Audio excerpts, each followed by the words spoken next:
ஆளுநர் அவர்கள் விஜய் அவர்கள் பெரும்பான்மையை நிரூபிப்பதற்கு பிறகுதான் ஆட்சியை அமைப்பதற்கான ஒரு சந்தர்ப்பத்தை வழங்குவதான நிலைப்பாட்டில் இருக்கின்றார். இந்த நிலைப்பாட்டில் சில வேளைகளில் மாற்றம் ஏற்படலாம். ஸ்டாலின் அவர்கள், திமுக திராவிட முன்னேற்ற கழக தலைவர் ஸ்டாலின் அவர்கள் ஏற்கனவே அறிவித்து விட்டார், தாங்கள் எந்தவித, அதாவது 6 மாத காலம் விஜய்க்கு கொடுத்து பார்ப்போம், அவர் முதல்வராக வருவதில் தடைகளை தாங்கள் ஏற்படுத்தப் போவதில்லை என்றால் அவர்களுக்கு தெரியும், அது அவர்களுடைய வாக்கு வங்கியில் ஒரு பலத்த சேதத்தை ஏற்படுத்தும் என்று. நிச்சயமாக ஜனாதிபதி ஆட்சி முறையின் கீழ் தமிழகம் சில வேளைகளில் வரலாம், அல்ல வந்து மீண்டும் ஒரு தேர்தலுக்கு செல்லலாம். அவ்வாறு மீண்டும் ஒரு தேர்தல் வந்தால் நிச்சயமாக அது விஜய்க்கு மேலும் பெரும்பான்மையை கொடுக்கும் என்பதுதான் தற்பொழுது கருத்தாக இருக்கின்றது. என்றால் தமிழ்நாட்டின் தொழில் அதிபர்கள் மற்றும் இளைஞர்கள் போன்றவர்கள் இந்த ஆட்சி அமைப்பதற்கான சந்தர்ப்பத்தை கொடுக்க வேண்டும், அல்லது இந்த தேர்தலை மீள நடத்த வேண்டும், லஞ்சம் இல்லாத தேர்தலாக அது இருக்க வேண்டும், அப்பொழுது இவர் பெரும்பான்மையை பெறுவார் என்பது என்ற கருத்தியலை வெளியிட்டு வருகின்றார்கள். தற்பொழுது தமிழக வாக்குகளில் இந்த இளைஞர்கள் மற்றும் இந்த இளம் பராயத்தினரின் வாக்குகள் என்பன 38% வாக்குகளாக இருக்கின்றன. அவ்வாறானவர்களை பயன்படுத்தி செய்த முயற்சியும், மற்றது சிறார்களை கூட திராவிட முன்னேற்ற கழக தீய சக்தி என்கின்ற ஒரு வார்த்தை பிரயோகத்தை மேற்கொள்ள வைத்ததோ, அல்லது அவர்களை அவருடைய சின்னமான அந்த விசிலை ஊத வைத்து அதன் மூலம் பெற்றோர்களையும் தங்களுடைய பேரர்களையும் மாற்றி அமைத்தது போன்றவை நிச்சயமாக இந்த கருத்தியல் சார்ந்த புரட்சியாக இல்லாவிட்டாலும் தனக்குரிய களத்தையும் தனக்குரிய தலைமைத்துவத்தையும் பெறுவதற்கான மிகவும் திறம்பட்ட நிகழ்ச்சியாக அதனை பார்க்கலாம். நீங்கள் எந்த தமிழக கட்சியை எடுத்தாலும் அதனுடைய பாதிப்பு என்பது போராட்ட காலங்களில் இருந்திருக்கின்றது. அதற்குரிய காரணம் மத்திய அரசு மற்றும் இந்த உளவுத்துறைகளின் செயற்பாடுகளாகவும் மற்றும் அவர்கள் பெற்ற கசப்புணர்வுகளாகவும் இருக்கலாம்.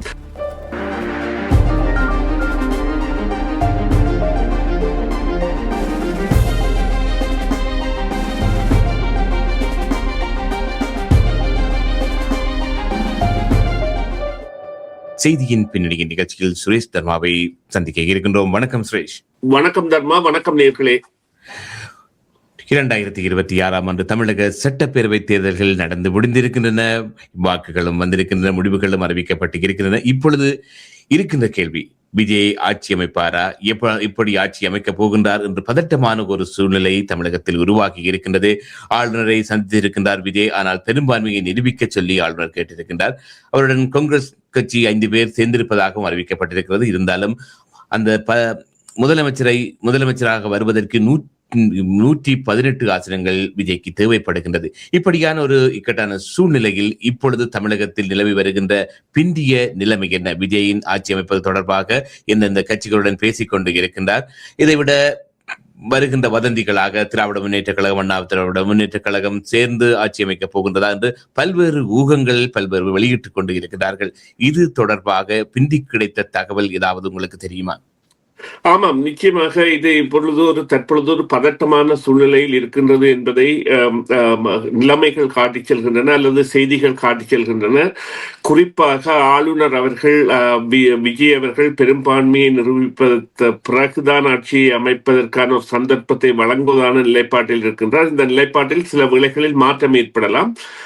இருந்த பொழுதிலும் இந்த அதிமுக மற்றும் திராவிட முன்னேற்ற கழகத்திற்கு இடையிலான கூட்டு என்பது சாத்தியப்படாத இடத்து அது சாத்தியப்பட முடியாத நிலையை அடைந்திருக்கின்றது. காரணம், ஸ்டாலின் அவர்கள், திமுக திராவிட முன்னேற்ற கழக தலைவர் ஸ்டாலின் அவர்கள் ஏற்கனவே அறிவித்து விட்டார், தாங்கள் எந்தவித, அதாவது 6 மாத காலம் விஜய்க்கு கொடுத்து பார்ப்போம், அவர் முதல்வராக வருவதில் தடைகளை தாங்கள் ஏற்படுத்தப் போவதில்லை என்றால் அவர்களுக்கு தெரியும், அது அவர்களுடைய வாக்கு வங்கியில் ஒரு பலத்த சேதத்தை ஏற்படுத்தும் என்று. இதேவேளை இந்த அண்ணா திராவிட முன்னேற்ற கழகத்தைச் சேர்ந்த 20க்கும் மேற்பட்ட எம்எல்ஏக்கள் புதுச்சேரிக்கு கொண்டு செல்லப்பட்டு, பாண்டிச்சேரிக்கு கொண்டு செல்லப்பட்டு அங்கே ஒரு ஹோட்டலில் பலத்த கண்காணிப்பின் கீழ் கட்சியால் வைத்திருக்கப்படுகின்றார்கள் என்றால் இவர்கள் சில வேளைகளில் கட்சி தாவலாம் என்கின்ற ஒரு கருத்தியல் அவர்களிடையே இருப்பதானால், ஒரு கட்சி தாவல் என்பது இப்பொழுதைய தமிழக நடைமுறையின்படி இரண்டில் 3 பெரும்பான்மையான எம்எல்ஏக்கள் விரும்பினால் அதனை செய்யலாம். எனவே ஒரு எம்எல்ஏ வைத்திருக்கின்ற கட்சிக்கோ அல்லது 2 எம்எல்ஏ வைத்திருக்கின்ற கட்சிக்கோ அது பிரச்சனை இல்லை. 3க்கும் மேற்பட்ட எம்எல்ஏக்கள் இருக்கின்ற இடத்தில், குறிப்பாக 5 எம்எல்ஏக்கள் இருந்தால் 3 பேர் ஒரு கட்சிக்கு ஆதரவு கொடுத்தால் அது கட்சி மாற்றமாக பார்க்கப்படும். இந்த நிலையில் அவர்கள் அவ்வாறான ஒரு முடிவை எடுத்திருக்கின்றார்கள் என்றால் அண்ணா திராவிட முன்னேற்ற கழகம் விஜய் தங்களுக்கு அதாவது தங்களுடைய கோரிக்கையை ஏற்று தங்களுடன் ஆட்சி அமைப்பார்கள் என்று ஒரு எதிர்பார்ப்பில் இருந்த பொழுதும் அவ்வாறான நடவடிக்கைக்கு அவர்கள் செல்லவில்லை. அதற்குரிய காரணம் என்னவென்று தெரியவில்லை. இருந்த பொழுதிலும் இப்பொழுது மிகவும் ஒரு நெருக்கடியான நிலையை விஜய் சந்தித்திருக்கின்றார். ஆனால் இதற்கான முன்னுதாரணங்கள் பல இருக்கின்றன. குறிப்பாக அவர் உயர் நீதிமன்றத்தை நாடக்கூடிய நிலைமை இருக்கின்றது என்றால் அவர்கள் தாங்கள் ஆட்சி அமைத்து பெரும்பான்மையை நிரூபிப்பதற்கு 2 மாதங்கள் கேட்டிருந்தார்கள். ஆனால் அவ்வளவு காலம் என்பது கொடுக்கப்பட முடியாத இடத்தும் 15 நாட்கள் கொடுக்கப்படக்கூடிய சாத்தியக்கூறு இருக்கின்றது. ஆளுநர் நாயகம் தவறான கருத்தியலை கொண்டிருக்கின்றார் என்பது கண்டறியப்பட்டால் மாத்திரமே. இப்பொழுது ஆளுநர் நாயகம் அவர்களுடைய கருத்தியலின்படி இந்த ஆட்சி அமைப்பதற்காக சிறுபான்மை கட்சிகளை நம்பி இருப்பது என்பது அந்த ஆட்சி எவ்வளவு காலம் தொடரும் என்கின்ற நிலையை குறித்த ஒரு கேள்வியை எழுப்பித்தான் அவர் அவ்வாறு செய்திருக்கின்றார். இருந்த பொழுதிலும் அவர் உண்மையிலேயே ஜனநாயக ரீதியில் அல்லது பக்க சார்பற்ற முறையில் இந்த விவகாரத்தில் நடந்தாரா என்பதை நீதிமன்றம் பரிசீலித்து சில வேளைகளில் அவ்வாறான ஒரு சந்தர்ப்பத்தை கொடுக்கலாம். 15 நாட்களுக்குள் நிரூபித்து காட்ட வேண்டும் என்று. ஆனால் அங்கே இடம்பெறுகின்ற வாக்களிப்பு என்பது பகிரங்கமானது, மற்றது வெளிப்படைத்தன்மையானது. எனவே அவருக்கு ஆதரவு வழங்குகின்றவர்கள் நேரடியாகவே தெரிவிக்க வேண்டிய சந்தர்ப்பம் இருக்கின்றது. இது நிறைவேறாத பட்சத்தில் நிச்சயமாக ஜனாதிபதி ஆட்சி முறையின் கீழ் தமிழகம் சில வேளைகளில் வரலாம், வந்து மீண்டும் ஒரு தேர்தலுக்கு செல்லலாம். அவ்வாறு மீண்டும் ஒரு தேர்தல் வந்தால் நிச்சயமாக அது விஜய்க்கு மேலும் பெரும்பான்மையை கொடுக்கும் என்பதுதான் தற்பொழுது கருத்தாக இருக்கின்றது. என்றால் தமிழ்நாட்டின் தொழில் அதிபர்கள் மற்றும் இளைஞர்கள் போன்றவர்கள் இந்த ஆட்சி அமைப்பதற்கான சந்தர்ப்பத்தை கொடுக்க வேண்டும், அல்லது இந்த தேர்தலை மீள நடத்த வேண்டும். லஞ்சம் இல்லாத தேர்தலாக அது இருக்க வேண்டும். அப்பொழுது இவர் பெரும்பான்மையை பெறுவார் என்பது என்ற கருத்தியலை வெளியிட்டு வருகின்றார்கள். இது நிச்சயமாக அங்கே ஒரு பதட்டமான, அதாவது இளைஞர்களிடையே கோபத்தை தூண்டுவதான நிலைமையை ஏற்படுத்தியிருக்கின்றது. இதில் அதிலும் குறிப்பாக இந்த தமிழ்நாடு மாணவர் காங்கிரஸ் என்கின்ற இந்த இளையோர்களின் அமைப்பு என்பது ஒரு முக்கியமான அறிக்கையை கூட விட்டிருக்கின்றது. அதாவது அந்த தாவேக்காவை ஆட்சி அமைக்க அழைக்க வேண்டும், அவர்களுக்கு நிரூபிப்பதற்கு சந்தர்ப்பம் கொடுக்க வேண்டும் என்று. எனவே இது பொறுத்திருந்து பார்க்க வேண்டிய, அதாவது இவ்வாறு கால எடுப்பு நீடிக்கப்பட்டால் ஆளுநர் என்பவர் பாரதிய ஜனதா கட்சியால் நியமிக்கப்பட்டவர். அவருக்கு அவருடைய நடவடிக்கை என்பது பாரதிய ஜனதா கட்சியின் வாக்கு வங்கியை தமிழகத்தில் பாதிக்கும் என்கின்ற ஒரு கருத்தியலும் இருக்கின்றது. எனவே அடுத்து வரும் நாட்கள் நிச்சயமாக இதற்குரிய ஒரு தீர்வுக்குரிய நாட்களாக இருக்கலாம். பொதுவாகவே தமிழக மக்கள் எல்லோரும் ஒரு மாற்றத்தை விரும்புகின்ற தேர்தலில் விஜய்க்கு வாக்களித்திருந்தார். பொதுவாகவே நாங்கள் இந்த மாற்றம் என்று சொல்லுகின்ற பொழுது அது ஒரு மக்கள் பிரச்சனை, சமூக தொடர்பான ஒரு கருத்தாக இருக்கலாம். அதாவது திமுகவில் நடந்த ஊழல் விவகாரமாக இருக்கலாம், அல்லது திமுக ஆட்சியில் விட்ட குறைபாடுகளை வைத்து ஒரு மக்கள் மத்தியில் ஒரு விழிப்புணர்வை ஏற்படுத்துகின்ற கருத்தாக இருக்கலாம். அதனால் ஒரு புரட்சி வந்திருக்கலாம். குறிப்பாக நாம் தமிழர் கட்சி சீமான் அவர்கள் தன்னுடைய பிரச்சாரங்களிலே இதையே அவர் கூட வலியுறுத்தி இருந்தார். ஆனாலும் இந்த மாற்றம் இப்பொழுது இருக்கின்ற மாற்றம் விஜய் ஒரு சினிமா மோகத்தினால் வந்த மாற்றம் என்று ஒரு தரப்பு கூறிக்கொண்டே இருக்கின்றது. இப்பொழுது உண்மையான மாற்றம் அல்ல, விஜய்க்கு இந்த ரசிகர்களினால் சினிமா மோகத்தினால் வந்த மாற்றம். மற்றும் இந்த தேர்தல் பிரச்சாரம் ஆரம்பித்ததில் இருந்தே இந்த தற்குறிகள் என்ற அந்த வார்த்தை பதமும் பரவலாக பேசப்பட்டு வந்தது இந்த பிரச்சார காலகட்டத்தில். இப்பொழுது நீங்கள் இந்த மாற்றம், அதாவது தமிழக தேர்தலில் மக்கள் அளித்திருக்கின்ற இந்த மாற்றம், அதாவது திமுக அரசாங்கத்தில் இருந்து தமிழக வெற்றி கழகத்துக்கு கிடைத்த இந்த மாற்றம் ஒரு உண்மையான மாற்றமா அல்லது ஒரு சினிமா மோகத்தினால் வந்த ஒரு மாற்றமா? இந்த மாற்றம் எவ்வளவு நாளைக்கு விஜயின் ஆட்சியை நீடிக்க உதவும்? மற்றது இந்த பிரச்சாரத்தில் வந்த தற்குறி என்ற வார்த்தை பிரயோகம் பற்றி உங்களுடைய கருத்து எப்படி இருக்கின்றது? அந்த வார்த்தையை பாவிக்க விரும்பவில்லை. அது உண்மையிலேயே ஒரு அழகியல் தமிழ் அல்ல. அது உண்மையிலேயே இந்த பாவிப்பவர்கள் அதற்குரிய அர்த்தங்களை விளங்கியோ அல்லது தேவையில்லாத ஒரு வார்த்தையை தமிழுக்குள் பிரபல்யப்படுத்துவதற்காக அல்லது தனக்கு வேண்டாத ஒரு நபரை அவமானப்படுத்துவதற்கான ஒரு பிரயோகமாக மேற்கொள்ளப்பட்டு வருகின்றது. அது தவிர்க்கப்பட வேண்டும். நாங்களும் தவிர்ப்போம் என்றால் அது தேவையற்ற ஒரு, அதாவது அரசியல் அரங்கில் அல்லது அரசியல் களங்களில் இவ்வாறான சந்தர்ப்பங்கள் தவிர்க்கப்பட வேண்டும் என்பது சாதாரணமான நிலைமை. அதனை பல படித்தவர்களும் இந்த முறை மீறி இருக்கின்றார்கள் என்பது உண்மை. எனவே அதை தவிர்த்துவிட்டு உங்களுடைய மற்ற கேள்விக்கான பதிலாக சொல்வதானால், மாற்றம் என்பது நிச்சயமாக எவ்வாறாக இடம்பெற்றிருக்கிறது என்றால், அதாவது எவ்வாறாக பார்க்க வேண்டும் என்றால், விஜய் அவர்கள் ஒரு திரைப்படத்தை இயக்குவது போன்றுதான் இதனை செய்திருந்தார்.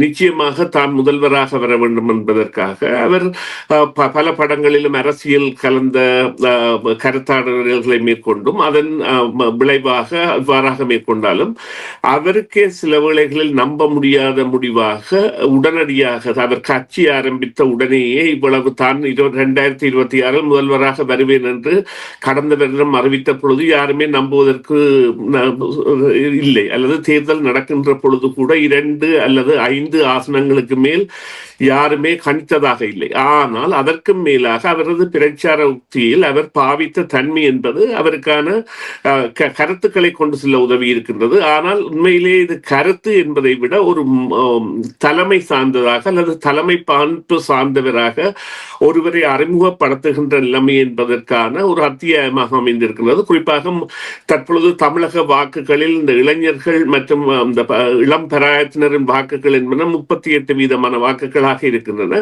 அவ்வாறானவர்களை பயன்படுத்தி செய்த முயற்சியும், மற்றது சிறார்களை கூட திராவிட முன்னேற்ற கழக தீய சக்தி என்கின்ற ஒரு வார்த்தை பிரயோகத்தை மேற்கொள்ள வைத்ததோ அல்லது அவர்களை அவருடைய சின்னமான அந்த விசிலை ஊத வைத்து அதன் மூலம் பெற்றோர்களையும் தங்களுடைய பேரர்களையும் மாற்றி அமைத்தது போன்றவை நிச்சயமாக இந்த கருத்தியல் சார்ந்த புரட்சியாக இல்லாவிட்டாலும் தனக்குரிய களத்தையும் தனக்குரிய தலைமைத்துவத்தையும் பெறுவதற்கான மிகவும் திறம்பட்ட நிகழ்ச்சியாக அதனை பார்க்கலாம். எனவே அதில் அவர் தொடர்ந்து நிலைக்கப் போகின்ற தன்மை என்பதில் எந்தவித சந்தேகம் இல்லாமல் நீடித்து செல்ல போகின்றது. அது அடுத்தடுத்த ஆண்டுகளில் தெரிய வரும். அவருடைய நடவடிக்கைகள் எவ்வாறு அமைகின்றன என்பதை பொறுத்து. மறுபக்கமாக நீங்கள் கேட்ட ஆமாம், கருத்தியல் சார்ந்த ரீதியில் நாம் தமிழர் கட்சி கூட பயணிப்பதாக இருந்தாலும் அதனுடைய நிலைமை என்பது நிச்சயமாக அவர்களால் பரிசீலிக்கப்பட வேண்டிய நிலைமையில் இருக்கின்றது என்பதை அவர்கள் உணர வேண்டும். ஒரே தேர்தல் தொகுதியில் தொடர்ச்சியாக சீமானவர்கள் போட்டியிட்டால் அந்த தொகுதிக்கான பிரச்சாரங்களை அவர் தொடர்ச்சியாக மேற்கொண்டிருந்தால் வெற்றி என்பது இலகு. ஒவ்வொரு தேர்தலிலும் எதற்காக ஒவ்வொரு தேர்தல் தொகுதிகளை அவர் தேர்ந்தெடுக்கின்றார் என்பது அவருக்குத்தான் தெரியும். அதே போன்று கூட்டு இல்லாமல் அவர்களால் சட்டமன்ற உறுப்பினர் பதவிகளை பெற முடியுமா என்றால் இல்லை. ஏனென்று சொன்னால் ஒரு குறிப்பாக 2,50,000 வாக்காளர்கள் அன்னளவாக கொண்ட வாக்கு தொகுதிகளாக ஒவ்வொரு தொகுதிகளும் இருக்கின்ற வகையில் 83,000 அல்லது 85,000 பெரிய கட்சிகள் எடுக்கின்ற பொழுது இவர்கள் அதே தொகைக்கு உடையதை எடுக்க வேண்டுமாக இருந்தால் கடந்த தேர்தல்களில் தாங்கள் எங்கே அதிகமாக வாக்கு பெற்றோம் என்று 5 அல்லது 10 தொகுதிகளை அடையாளம் கண்டு அந்த தொகுதிகளை உரமூட்டி அந்த உள்ள 5 வருடங்களிலும் வேலை செய்வதன் மூலம் அவர்களால் அந்த வெற்றியை அடைய முடியும். அது தவற விடப்பட்டு இருக்கின்றது அல்லது அவர்களுக்கு அதற்குரிய காலம் கிடைக்கவில்லை. அதை அவர்கள் பார்த்துக் கொள்ளட்டும். அதுதான் உண்மை. அந்த கருத்தியல் என்பதற்கான மாற்றம் என்பது அங்கே தேவையற்ற ஒரு தலைப்பாகத்தான் இருக்கும் என்று சொன்னால் மக்களால் மாற்றம் விரும்பப்பட்டிருக்கின்றது. அதற்கான ஆணையும் கொடுக்கப்பட்டிருக்கின்றது. அதுதான் உண்மை. இப்பொழுது அடுத்த கட்டமாக விஜய் யார் யாருடன் கூட்டணி இணைந்து அந்த ஆட்சி அமைக்க போகின்றார் என்று எல்லோருமே பார்த்து கொண்டு இருக்கிறார்கள். உலகம் இருக்கிற தமிழ் மக்களும் சரி, தமிழகத்தில் இருக்கிற மக்களும் சரி. இப்பொழுது முதலாக காங்கிரஸ் அறிவித்திருக்கின்றது தங்களுடைய 5 பேர் விஜயுடன் கூட்டணி சேர தாங்கள் தயாராக இருக்கின்றோம் என்று. இப்படி பார்க்கின்ற பொழுது இந்த காங்கிரஸ் கட்சியை தமிழ் மக்கள் என்றுமே மறந்துவிட மாட்டார்கள். தமிழ் மக்களின் இனப்படுகொலைக்கு நேரடியாகவும் மறைமுகமாகவும் தனது இலங்கை அரசாங்கத்துடன் இணைந்து பல தமிழர்களை அழிப்பதற்கு உதவி இருக்கின்றது. தமிழுடைய போராட்டத்தை தமிழுள்ள போராட்டத்தை பல திசைகளில் பல வழிகளில் நசுக்குவதற்கு காங்கிரஸ் கட்சி துணை போயிருக்கிறது. இப்படிப்பட்ட ஒரு கட்சியுடன் விஜய் கூட்டு சேர்ந்திருப்பதை தமிழக மக்கள் எப்படி ஏற்றுக்கொள்வார்கள்? தமிழ் உலகங்கள் இருக்க தமிழ் ஈழ மக்கள் எப்படி ஏற்றுக்கொள்வார்கள்? இது அவருடைய அரசியல் பாதையில் தொடர்ந்து முதலமைச்சராக இருப்பார் என்று நினைத்தால் அவருடைய அரசியல் பயணத்தில் எந்த ஒரு விழுக்காடை ஏற்படுத்தப் போகிறது என்று நீங்கள் எதிர்பார்க்கின்றீர்கள்? இல்லை, நீங்கள் எந்த தமிழக கட்சியை எடுத்தாலும் அதனுடைய பாதிப்பு என்பது போராட்ட காலங்களில் இருந்திருக்கின்றது. அதற்குரிய காரணம் மத்திய அரசு மற்றும் இந்த உளவுத்துறைகளின் செயற்பாடுகளாகவும் மற்றும் அவர்கள் பெற்ற கசப்புணர்வுகளாகவும் இருக்கலாம். காங்கிரஸ் கட்சியை பொறுத்தவரையில் ராஜீவ் காந்தி படுகொலையின் பின்னான நிகழ்வை அவர்கள் விரோதமான பார்வையாக எடுத்து அதற்குரிய பங்காக, குறிப்பாக நீங்கள் இவ்வாறு பார்த்தீர்களானால் 91ஆம் ஆண்டு அந்த தேர்தல் இடம்பெற்ற பொழுது திராவிட முன்னேற்ற கழக கட்சி கருணாநிதி மாத்திரமே வெற்றி பெற்றார். அதற்குரிய அது மக்கள் கொடுத்த ஆணையாக இருந்தது. அண்ணா திராவிட முன்னேற்ற கழகம் அனைத்து பிரதேசங்களிலும் வெற்றி பெற்றது. கருணாநிதி கூட பின்னர் ராஜினாமா செய்திருந்தார். ஆனால் இங்கே உள்ள கேள்வி என்னவென்றால், இதே காங்கிரஸ் கட்சி எங்கே இருந்து வருகின்றது என்றால் திராவிட முன்னேற்ற கழக கூட்டில் இருந்து. திராவிட முன்னேற்ற கழகம் ஸ்டாலினுடைய காலத்தில் அவர்கள் தான் ராஜீவ் காந்தியின் கொலையாளிகளே என்று கருதப்பட்டு அல்லது அங்கே அந்த சிறை தண்டனை விதிக்கப்பட்டிருந்தவர்களை விடுதலை செய்ததோடு இலங்கை தமிழ் மக்களுக்கான பல நன்முயற்சிகளையும் செய்திருந்தது என்று, அதாவது குடியுரிமை தொடக்கம் பல விடயங்களையும் செய்திருந்தது. எனவே இந்த காட்சிகள் மாறுகின்ற பொழுது அவற்றை யதார்த்தமாக ஏற்க வேண்டியது. பழையதில் தங்கியிருத்தல் இருந்தது, அதாவது நடைமுறை வாழ்க்கையுடன் இணைந்து வருதல் என்கின்ற ஒரு நிலையையும் அடைய வேண்டிய தேவையை நிலைமைகள் காட்டி நிற்கின்றன. நீங்கள் எந்த கட்சியை காட்ட முடியாது. இப்பொழுது திருமாவளவனாக, நாங்கள் நேற்று காலை பொழுதில் கூட இதனை கதைத்திருந்தோம். திருமாவளவன் இருந்தால் கூட அவர் பிறகு இந்த படுகொலை என்கின்ற நிகழ்வு இடம்பெற்ற பிறகு மஹிந்த ராஜபக்சவை சந்தித்ததான குற்றச்சாட்டு இருக்கின்றது. அதாவது ஆட்சியில் இருந்த கட்சிகளுக்கு அவர்கள் செயற்பட முடியாதவாறு அல்லது அவர்கள் செயற்பட விரும்பிய அவர்கள் செயற்படுற விதங்களில் எல்லாம் மாற்றங்கள் இருந்திருக்கின்றன. அது ஈழத்தமிழர்களுக்கு ஆதரவானதாக இருந்தது என்பதில் நிலைமை என்பது குறைவு. உண்மையிலேயே இதை எவ்வாறு பார்க்கலாம் என்றால், பாரதிய ஜனதா கட்சி கூட அவ்வாறானதொரு நிலைப்பாட்டில் இருக்குமா என்றால் அவர்கள் காலத்திற்கு தகுந்தபடிதான் பயணிப்பார்கள்.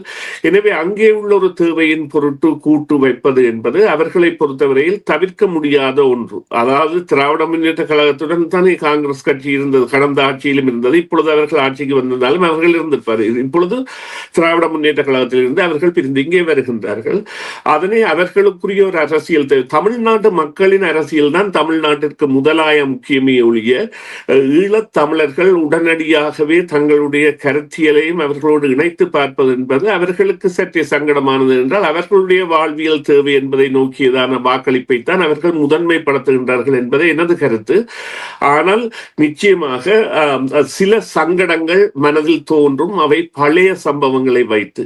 எனவே பழைய சம்பவங்களையே வைத்து அதில் தேக்கு நிலையில் இருப்பதா அல்லது தற்கால நிலைமையில் எவ்வாறான செயற்பாட்டு செய்யப்பட வேண்டும் என்பதில் முன்னிறைந்து செல்வதா என்பதை தீர்மானிக்க வேண்டியவையாக தலைமைகள் இருக்கின்றன. ஆனால் சமூக வலைத்தளங்கள் என்பன தற்பொழுது அதில் ஒரு தாக்கத்தை விளைவிப்பதாக இருக்கின்றது. என்றால் எந்த ஒரு பொதுமகனும் குறிப்பிடுகின்ற கருத்து உடனடியாக கவனத்தை ஈர்ப்பதாகவும், அது அந்த நடுநிலையை ஆராயாமல் ஒரு விடயத்தை தர்க்கீகம் ஆராயாமல் ஏற்றுக்கொள்கின்ற அல்லது இதில் உண்மை இருக்கலாம் என்கின்ற நிலைமையை ஏற்படுத்துவதாகவும் இருக்கின்றது என்பதில் இரண்டாம் கருத்துக்கு இடமில்லை. அதுதான் உண்மை.